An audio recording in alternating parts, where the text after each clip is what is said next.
Hi, everyone. Today I spoke with my good friend Damien Geter, a working composer, vocalist, and educator.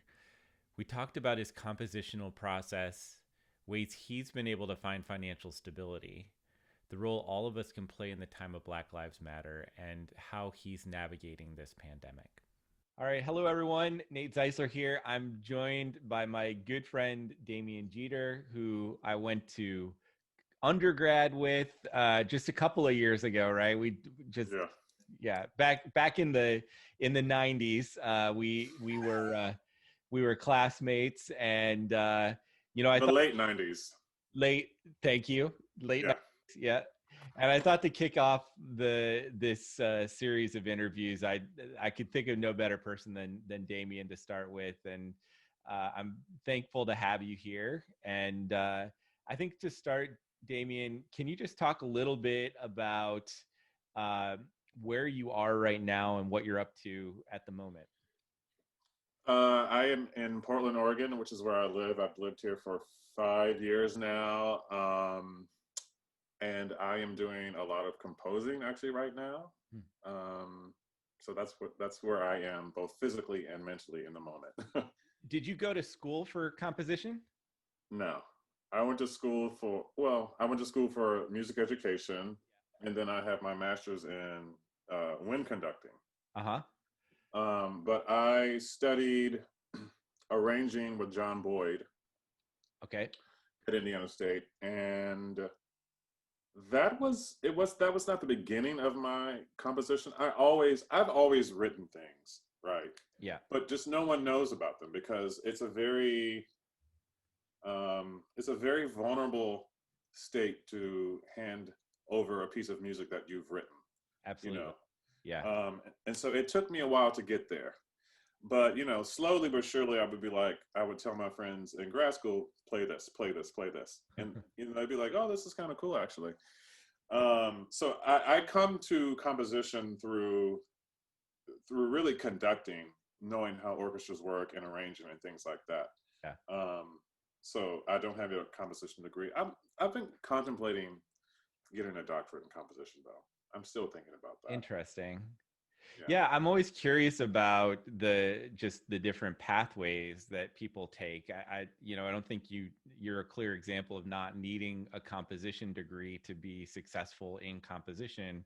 Though that extra guidance is always helpful. Talk Absolutely. a little bit about the path that you're you consider yourself the most work that you're doing right now is in composition, but that Mhm. hasn't always been the case. So talk a little bit about your path to that got you to where you are now. Yeah. So I started off as a trumpet player. Um, I was an okay trumpet player, but I didn't want to. Your dad would tell the story better than this. He would say that I was terrible, Not. which I probably was in the beginning. I had no lessons. I grew up in a very small town where we just didn't have lessons. So anyway, Yeah. I was a trumpet major, and I stuck with it because I didn't want to. I wanted to finish where I started. Yeah. And so I had an opportunity to switch to voice, but I didn't want to do that. And that opportunity happened a couple of times throughout my education. But I didn't want to do that because I didn't want to stop what I had already started. Yeah. So but as a music education person, you take all these methods classes and things like that. And so when I decided, Dr. Sims was the one who encouraged me to start taking vocal lessons. Hmm. And from that moment on, I was taking them not every year, but like maybe every other year or whenever I could, whenever it made sense. So I always took vocal lessons. And then Dr. Tepley um, at Old Dominion, he was the first person that gave me a singing gig because I did a vocal jury. And he said, "Would you like to sing at my church?" And I'm like, "Sure, I'll sing at a church, no big deal." Yeah. And he was like, "No, I mean, I'm going to pay you to be a section leader at my church." And I thought, "Oh, I didn't even know that existed. So that's cool." Yep. And so, and so I'm like, "Oh, people are going to pay me to sing. That feels very different to me. Yeah. And it was really from that point on that I decided I was gonna finish my music education degree. I was gonna finish the trumpet thing, but I could do the singing thing on the side. Sure. And then the singing thing just picked up more and more and more, and more people were paying me to do it. Hmm. And so I haven't played my trumpet in a long time, I have to That's okay. say. I probably sound like I did that first audition. We're absolved of not. Yeah. So So yeah, go ahead. Go ahead. I was just going to say, so singing was the thing that I did, even in grad school, when band conducting, right? You Yep. know, I still took vocal lessons, and, you know, I didn't have to pay for that degree at all. Yeah. So I couldn't quit. I couldn't quit that. Sure. And I just think that everything that I've done in my education has informed the artist that I am today. Yeah. The trumpet playing, the methods classes, the conducting, the singing, all of that stuff informs who I am today. Um, and like you said, I mean, I don't think there is one path. It used to be that you had to quote unquote specialize in one thing. You had to be an expert in this one thing. But now I feel like times are different, in that people sort of dip their toes in different aspects of various careers. Yeah, and I know that you went on after your master's degree, and you were a teacher. You Hmm. conducted and taught. Did you teach general music and choir as well? Did you kind of did a little of everything? Is that correct? Yeah, I mean, I designed the curriculum. It was choir, it was jazz band, it was percussion ensemble, it was music history, it was some music theory. I also directed the musicals at the school. So I mean, it was everything, you know. And usually I was the one person in that department. Amazing. And so I'm always curious, was there ever a moment when, you talk about the varied path that you took and kind of to where you are today, and we'll get a little deeper into that in a moment, but was there ever a moment where you felt like that next decision that you were making was taking you in a direction you weren't sure you wanted to go down? Are things that happen along the way that you can point to, I guess conversely, that you took that step and you were sure that that was that next step, it felt right that the next step was there? Hmm. Um, the answer to that is I can't think of anything right now. Well, I will have to say I wasn't sure about going to Indiana State after I graduated from Old Dominion, because I mean, at this point, my mother had been dead for 2 years, Mm. but my grandmother lived with us. My grandmother was still around, um, and I didn't really want to leave her, Yeah. but I didn't know. I was applying for a job, for teaching jobs, and I wasn't landing anything. Yeah. This was in two, 2002. I wasn't landing anything. Yeah. And then your father was like, "There's this opportunity in Innocent. I think you need to go check it out. I think you just need to do it." So I was like, "Indiana, what?" I never thought about going to Indiana, and like I said, it was completely paid for. But there was like this hesitation, because there was me leaving my family as I knew it. Yeah. And that felt like a huge step. Like being 2 hours away was one thing, but being like states away Yeah. was a completely different thing. Yeah. Um, and it all worked out. And even when I was there, I will just being honest with you, my time there was okay. Hmm. It wasn't the greatest. Yep. So in hindsight, I think that probably was the decision where I was like, I don't know about this. Yeah.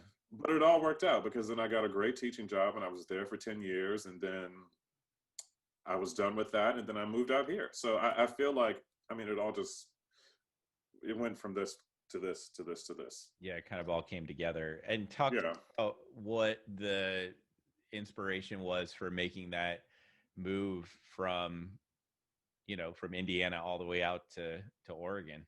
To Portland.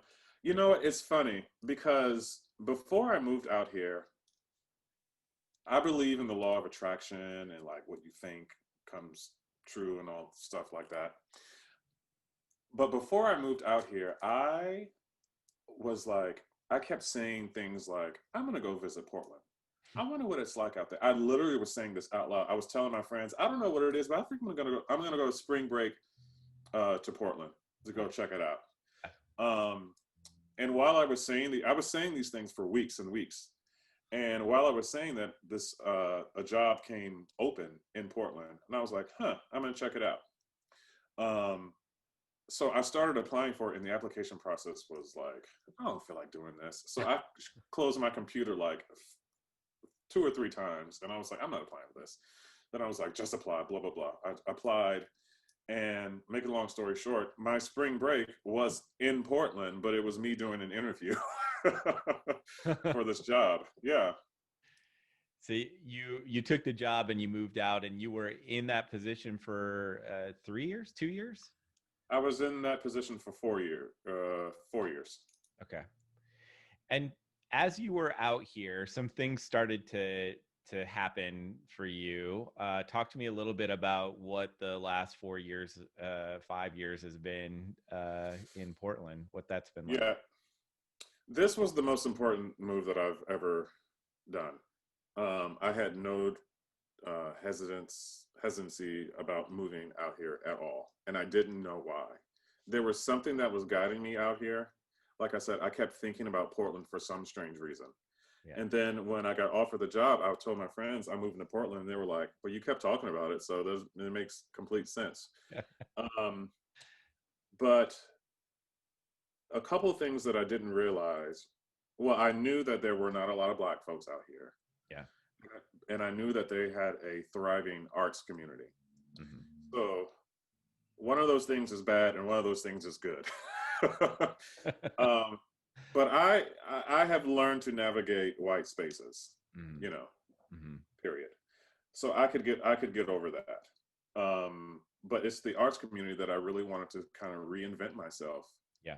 Out here, because in Indiana, I was doing some work, but it was just hard for me to get anywhere because people were hiring their friends over and over again.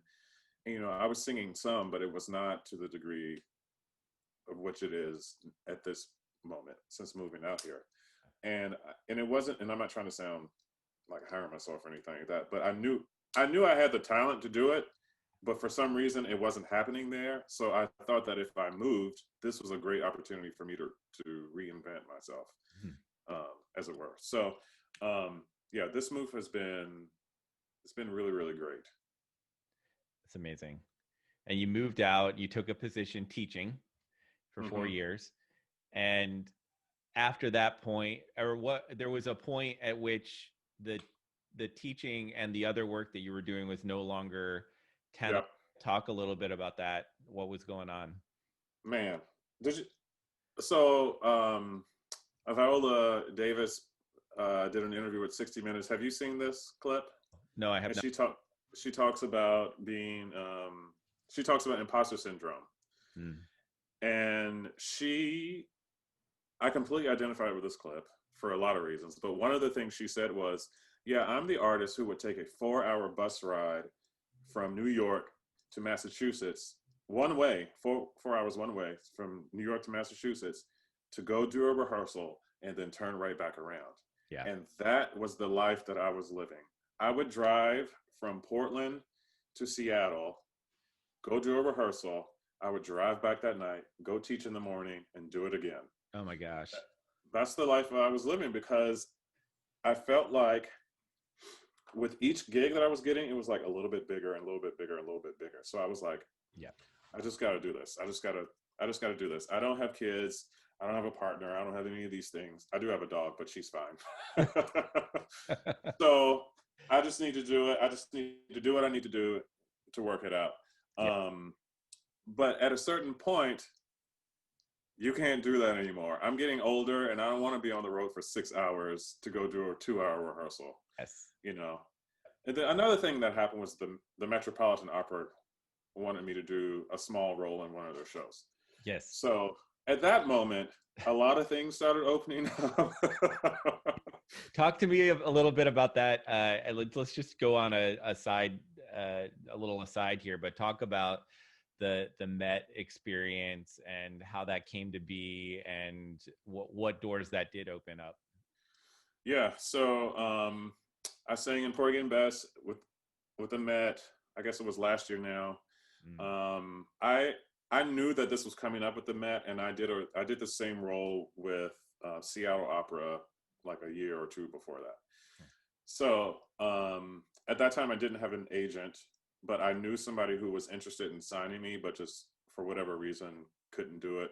We can talk about that in a second too, but he didn't do it. So I reached out to him because the only way for me to get an audition with them was to have an agent. So he got me an audition. I went to New York. I sang. I didn't hear from them for months.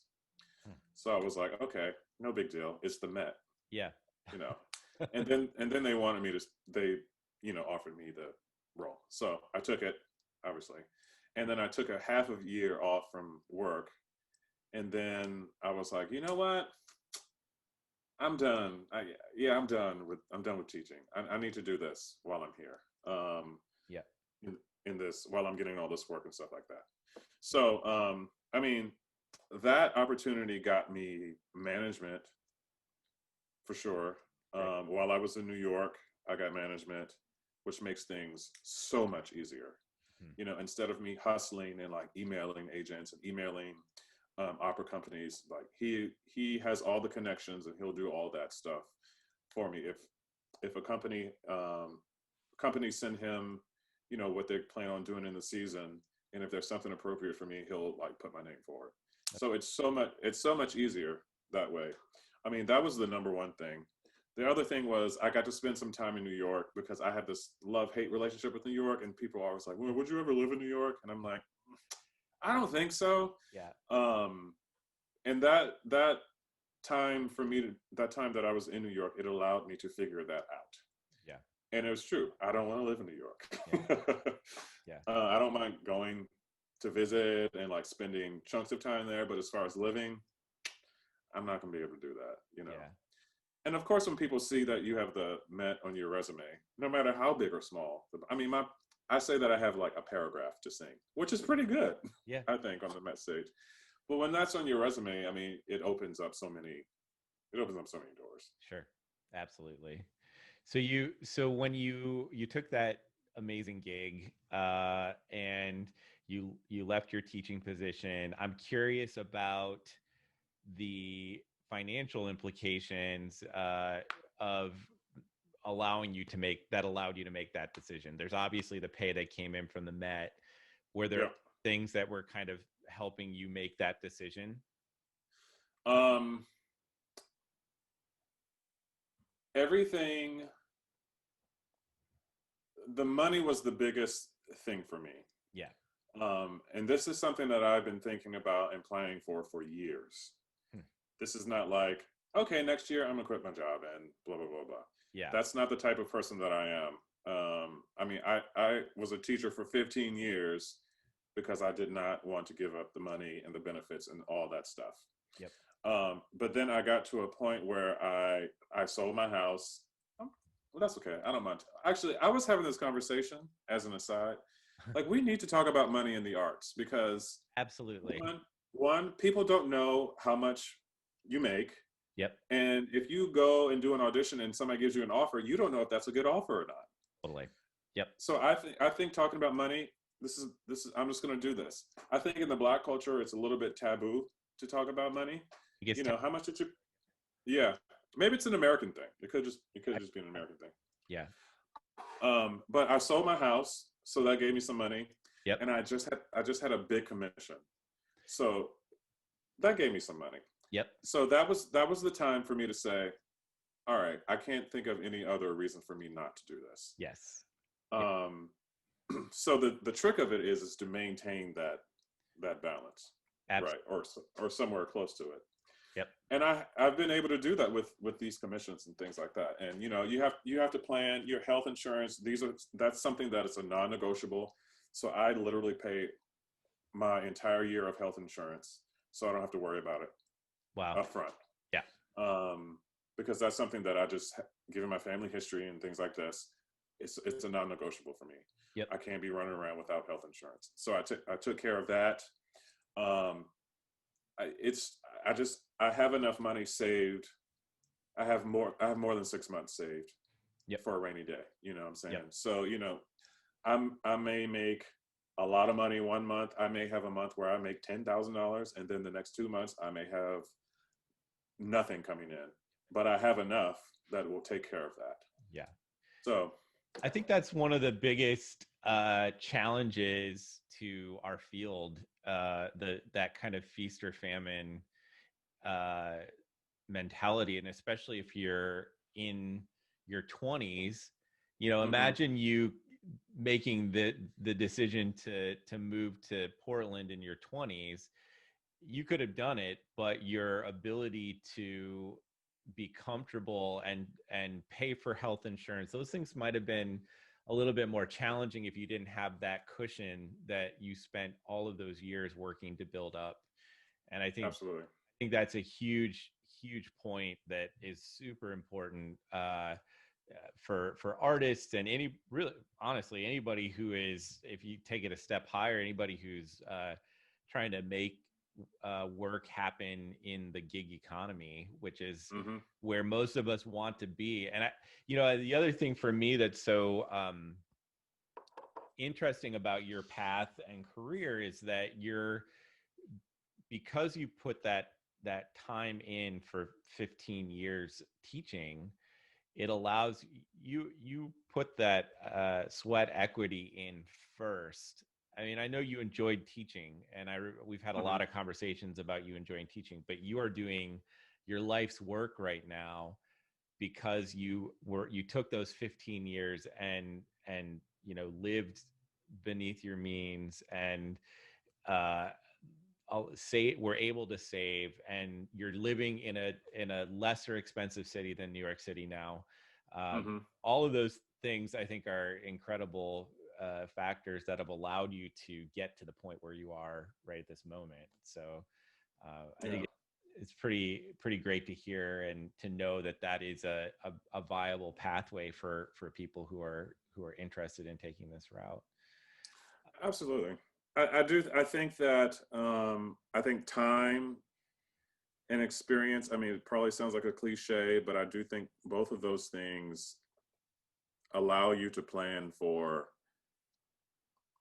quote unquote, a life like this. Yeah. A life where you can live off of your art. Yep. And I mean, experience in terms of like, you're not going to be, unless you have the voice of Leontine Price, you're not going to be a 21-year-old that the Met's going to hire. Right. Right.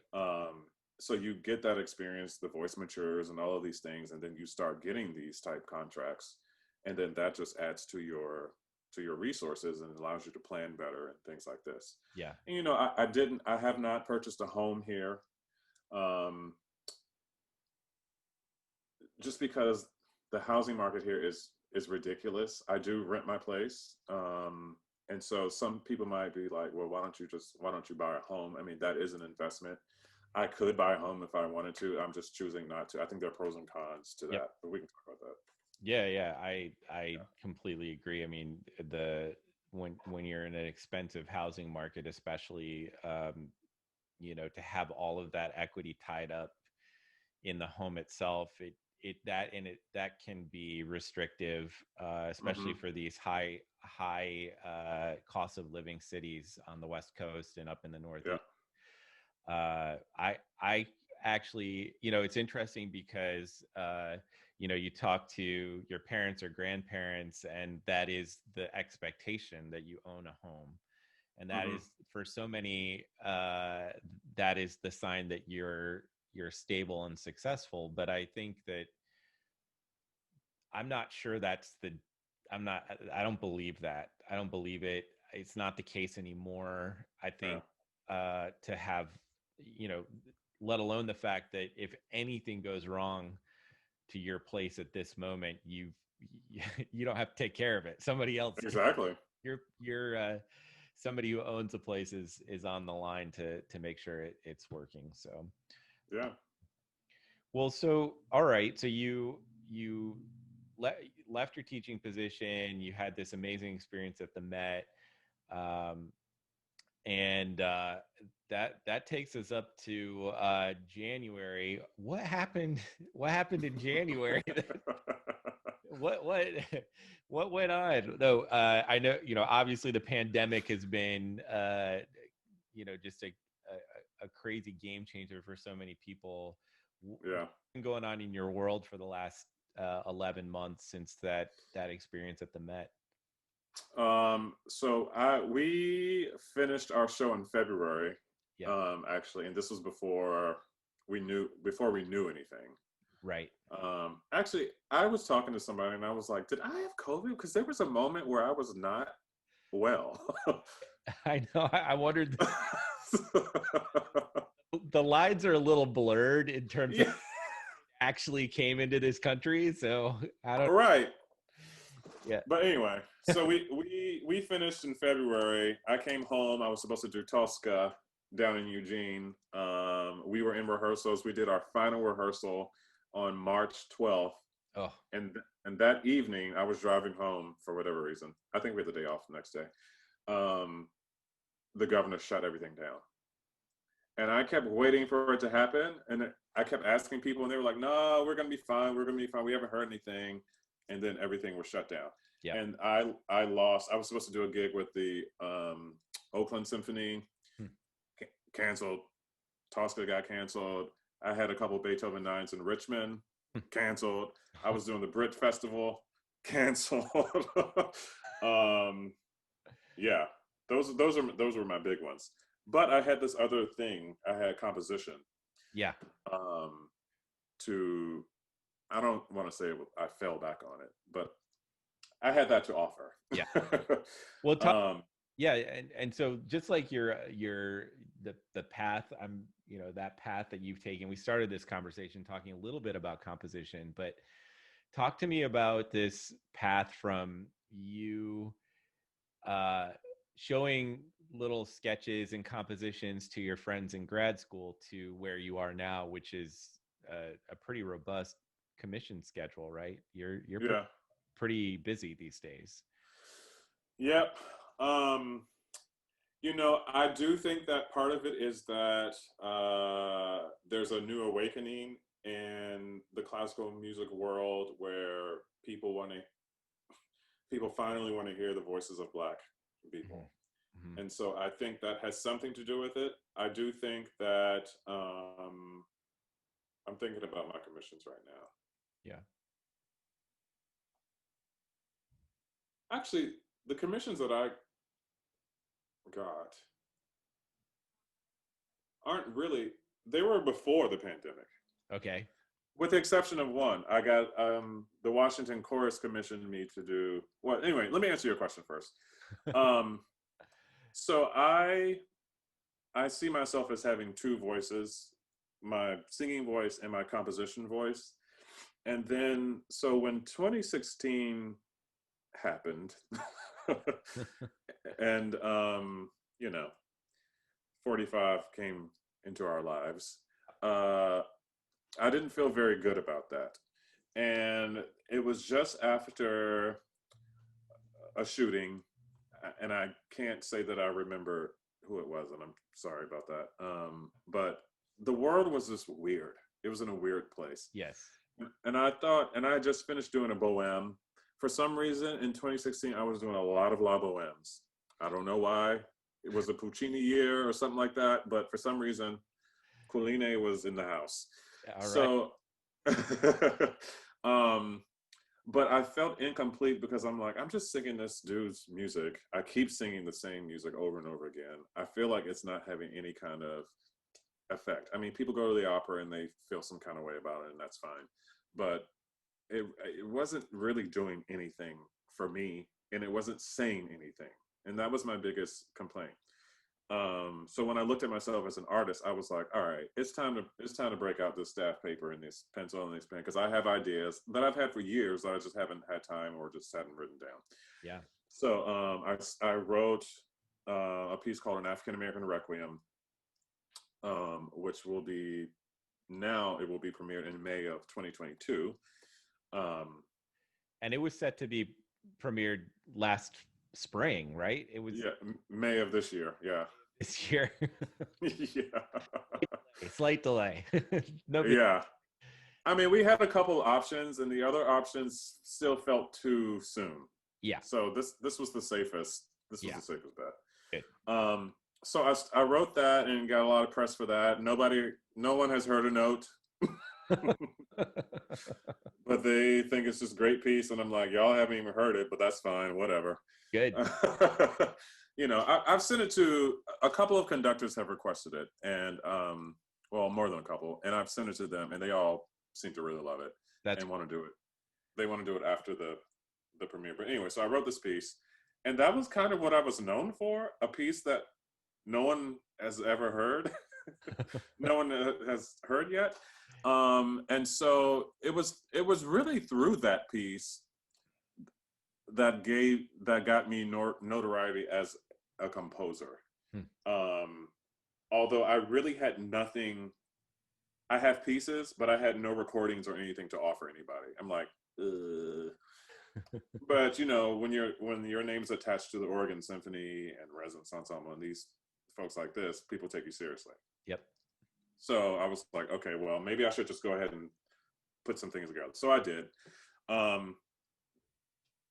So I got commissioned. So during the pandemic, I got commissioned to write. Oh, after the Requiem was written, I wrote a number of choral pieces, and those gave me some clout a little bit too. But during the pandemic, I wrote a cantata for the Washington Chorus, and that's really the only thing that came out of the pandemic per se. No, I take that back. I wrote a piece for baritone, which is like a dramatic scene from Invisible Man. Yeah. Ralph Ellison. So that came out of the pandemic. The cantata came out of the pandemic. The string quartet did not come out of the pandemic per se. This was something that I talked to the CEO of All Classical about a few years ago, and now seemed like the right time to do it. So the string quartet did not per se come out of the pandemic, but I wrote it during the pandemic. And that's just recently. You just heard it, or it's just been performed, right? Yeah, that was premiered last month, about the middle of the month. It's great. Yeah, and so that's what I've been doing. I had a Washington National Opera commission that happened before the pandemic, so I'm orchestrating that now because we have a workshop next week. So yeah, I've been, since my singing stuff was canceled, I had the composition thing to roll with. And I think that, going back to what I said earlier in terms of like being a person who's an expert in one thing, this is a perfect example of why it's good to be able to do more than one thing. Yeah. I have other friends who are singers who don't, their other thing is something outside of music. I have friends who are realtors, friends who like make scarves and things like this. So it's like always that sort of side hustle. I don't think of composition as a side hustle, but it's always that kind of side thing or side interest that can sometimes save your butt. I mean, this again, to circle back to something we were talking about earlier, this idea of having a portfolio of things that you do well that allow you in those times when certainly a pandemic is not something we've ever experienced before, and hopefully we never experience again. But this moment, should you have to be on vocal rest in the future for an extended period of time, this is something that easily can come into you can bring forward. So Absolutely. Yeah, that's great.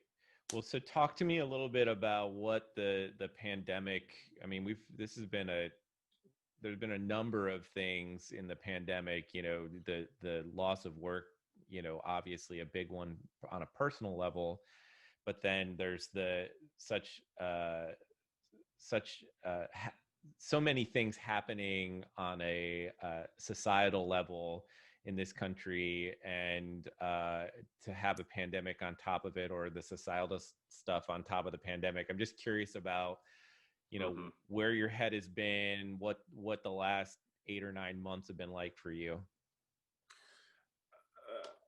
I'm going to say something and it's going to sound weird. And I know that it's coming from a complete place of privilege, in that in a lot of ways, I feel like this pandemic has been a blessing. Mm. And I'm not only talking about me personally. I think that it has awakened a lot of folks and forced people to see things. I'm talking about Black Lives Matter. Yeah. Forced people to see things that they have sort of glanced over before. Mm-hmm. But when George Floyd's neck was stepped on, mm-hmm. people saw that. Yep. And there's no getting around it. Yep. People weren't out in the streets and like at work and doing that. No, people were at home watching TV. Right. It's coming across, people are on social media, it's coming across social media. So in that respect, I feel like it's the first time. I was talking to my dad about this. He said, yeah, normally somebody gets shot, somebody gets killed, we talk about it and we move on. Yep. I do feel like we've moved on a little bit, but I also feel like this is the first time that I am hopeful that a change is going to happen. Yeah. And with this election and all these things and the conversations that we're having in the arts, yeah, I do think that change is going to happen, or is happening. And it's the first time that I've really felt that. And I also want to recognize that this pandemic has been terrible for a lot of people. Yes. People lost loved ones, people lost their jobs, people just don't have depressed, just don't have anything to do. Yeah. I understand that. I understand that. But at the same time, I also see that there are so many issues that have been talked about in this country and just talked about for so long. And now I'm seeing people do things about it. Yeah. Yeah. I hear that and see that as well. And it has been remarkable to watch our field in particular grapple with where we are, what our position is, where the field is, and how we might move to take some corrective action. And I'm curious about, from your perspective, what that might look like. What does the next 6 to 12 months look like? I would agree with you that I agree with everything you just said. I think that there was a intense summer of dialogue, of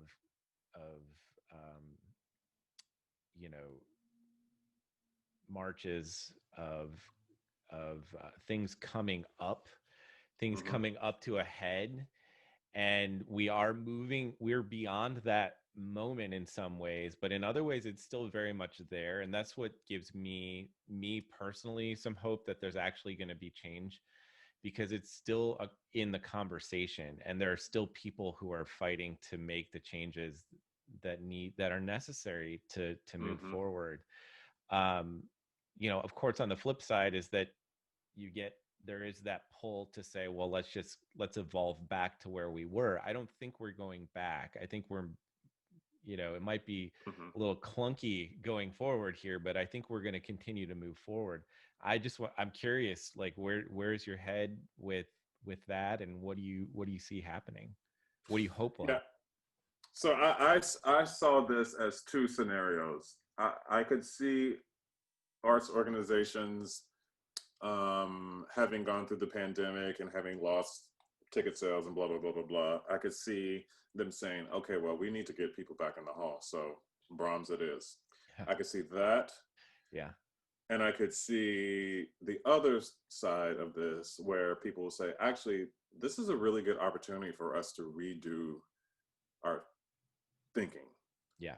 about issues around this. So I think that we're going to see more, I'm not going to say people of color, I'm just going to say Black. I think we're going to see more Black people in leadership positions. Mm-hmm. I think the programs are going to look different in terms of like the composer. I think the people on the stage are going to look different.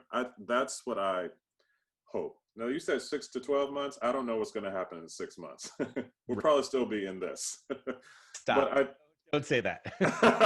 But I do think that the people in the leadership positions where we need to be, and what I've been saying for years, you know, I wrote this article about the Oregon Symphony. It's called the Oregon Symphony's Diversity Deficit. And it was a rather scathing, it was not nice. But it sparked so many conversations. And the thing that I keep saying is, this is the other answer to your question, is that I'm tired of having these conversations. I want to actually see some action.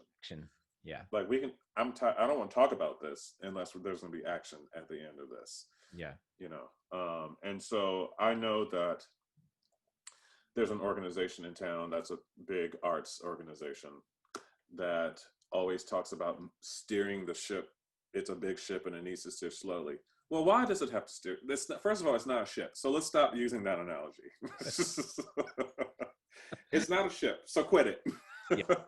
Yeah. It doesn't have to move slowly. It can be, you can do one thing that will change absolutely everything. There have been opportunities missed in the past where issues surrounding diversity and inclusion, equity, it could have addressed that, and it would have been great. But now I think that people are like, oh, Black people actually do get killed by the police. Yeah. Oh, okay. Yeah. Oh yeah, we haven't programmed any Black composers at all. Right. Man, there are no Black artistic directors. Wow, we need to be the company that does that. You know. Yep. So I think that's the thing that we're gonna start seeing. What do you suggest? Because I think there are a lot of people who will listen to this and absolutely 100% agree with what you're saying. What do you suggest for those people who are not in positions of power, who are interested in making organizational changes, either from, you know, as a lower employee at the organization, or somebody who's outside that organization altogether, that want to see the changes that you're talking about more systemically brought forward? Any thoughts come to your mind about that? I think ask lots of questions. Yeah.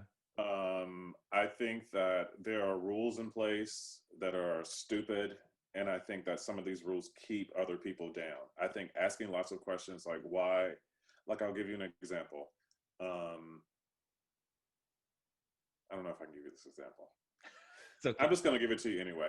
Okay. I'm on the board of a group here called Resonance Ensemble. It's a choral organization, and I said that we need to say that we need to say Black Lives Matter. Mm-hmm. And if we want to, we can invite other organizations to sign this. We don't have to do it, but we need to say Black Lives Matter. Yeah. And so what happened was we did invite some folks, and then so some organizations were like, well, we can't do this because of this reason and this reason. So I was like, well, why? Mm-hmm. Well, because this particular organization keeps us from having a political view. Right. Well, why does that rule exist? Why can't you have a political view? Why? So the answer to your question, I think, is to ask a lot of questions. And I think particularly if you're sort of lower down on the shelf or whatever, that's a great opportunity. You ask questions of your quote unquote authorities. I mean, that's the number one thing that I would do, is to ask so many questions, because a lot of the things that are in place have to do with traditions. And we know how traditions can be. Yes. And so sometimes it's just time to change traditions. Yeah. Well said. Well said. Uh, yeah, I mean, it's, I'm, I echo what you're, what how you started to talk about the shelter in place orders in terms of there are, uh, you know, and I'm the eternal optimist, as you know, but there are, I do think, I do hope that we look back on this time and realize that there was great value in the dialogue that came out of something that was really tragic, Mm-hmm. and that our it collective collectively as a country, we move forward, but also be really reflective about where we are. I think that's one of the things, not just in the pandemic, but in the last 4 years of the Trump administration. I remember one of my friends who's not from this country saying that, I was, anybody who knows me knows I was not pleased with the outcome of that election. Um, but one of my friends said, this is the best thing that ever happened to this country, because he's systematically going to bring the things that we just don't talk about to the fore. And that's Mm. all that has happened for the last four Mm-hmm. years. And Absolutely. continued in the last 10 months, as you say, is since we've been home. So anyway, I I'm hopeful that we're able to emerge stronger and with uh, with more thoughtful dialogue about what's actually happening with our organizations, but also what is happening nationally with the Black Lives Matter movement, and how we might move forward as a country. Uh, Absolutely. I'm It, yeah. Go ahead, please. I was just gonna say, I mean, it has been frustrating though at the same time to hear people. It's like a double-edged sword. Yeah, Have the conversations that that end with action, but at the same time, why are you just having this conversation? right. LA Opera had that panel, which a lot of my friends were on, Mhm. but I'm like, the things that they are saying, you should have been noticing that a long time ago. Yeah, And it's a pity that it took this, like all of this, for you to sit down and listen to it, yeah, yep. like to really listen to it. So it's been frustrating in that sense too. Well, I'm thankful that you're moving in a direction of leadership and contributing your voice to the dialogue that's happening. It's great to know that you're speaking out about the things that are important to you and important to the field, and it's we need as many people in this conversation as possible, and I'm thankful that you're one of them.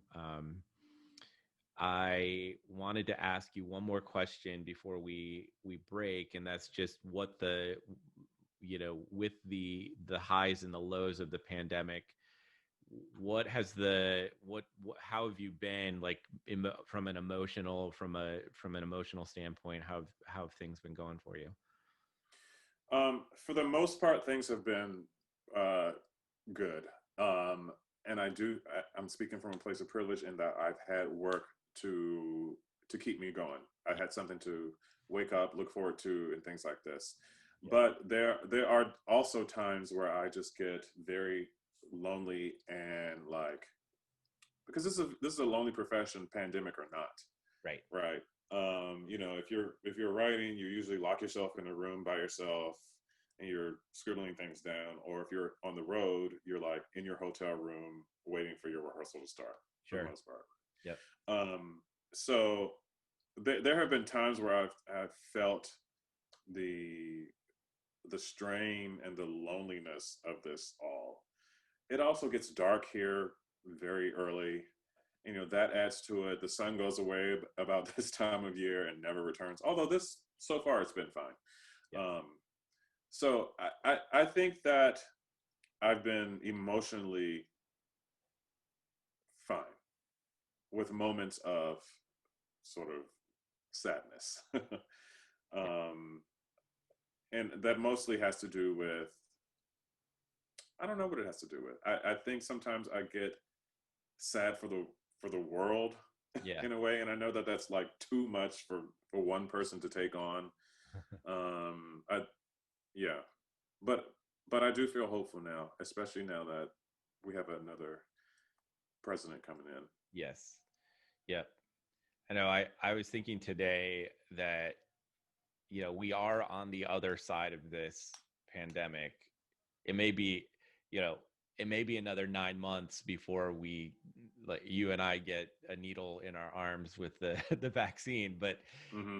we are moving in the right direction. And I hope that people can. I I think there's going to be a time of reemergence and kind of reintegration back into whatever the new normal Hmm. is, which is, in part because so many of us have been in isolation. I mean, even I went out to pick something up at the store, and even that was a little jarring to be around more people than what I'm normally around. Hmm. So, um, Yeah, it'll be interesting to see what the arts are going to look like after this, yeah. because I'm finding that we are doing a lot of the things that people said that we could not do before the pandemic. So all this remote stuff Yeah. is happening, and arts organizations are offering online content. Is that going to be a part of people's subscription packages now from now on, and things like that? It's going to be really interesting to see what comes out of this. I think it's going to be a whole different avenue of product. I agree, and I hope that the artists in particular listening to this are thinking about ways that they can use this to their advantage, going forward. I think the big organizations, the operas, the orchestras, the choruses, they're gonna they're gonna figure it out, and they're gonna put some money behind it. Hmm. How does the individual artist be super stealthy and kind of weave your way around what's happening and figure out what that path looks like? Hmm. I think those are the artists that are going to really thrive in the next few years here. So Yeah, I mean, you're already seeing it. You're already seeing some, like my friend Karen. You know Karen Slack? I don't think so. So Karen's a singer, but she has this amazing talk show now, and she has these interviews over Zoom, and she broadcasts them over Facebook, and they're a hit. I have a couple friends who are doing these things, It's amazing. and so yeah, to be able to be malleable during times like this is it's I think it's super important, and to use your other talents in different ways that will support you in the end. I think is the solution. Absolutely. Well, hey, I want to thank you for your time. It's been great to catch up and great to hear about everything that's going on in your neck of the woods. You too, Nate. Yeah, much appreciated. And thank you all for listening. Have a great afternoon.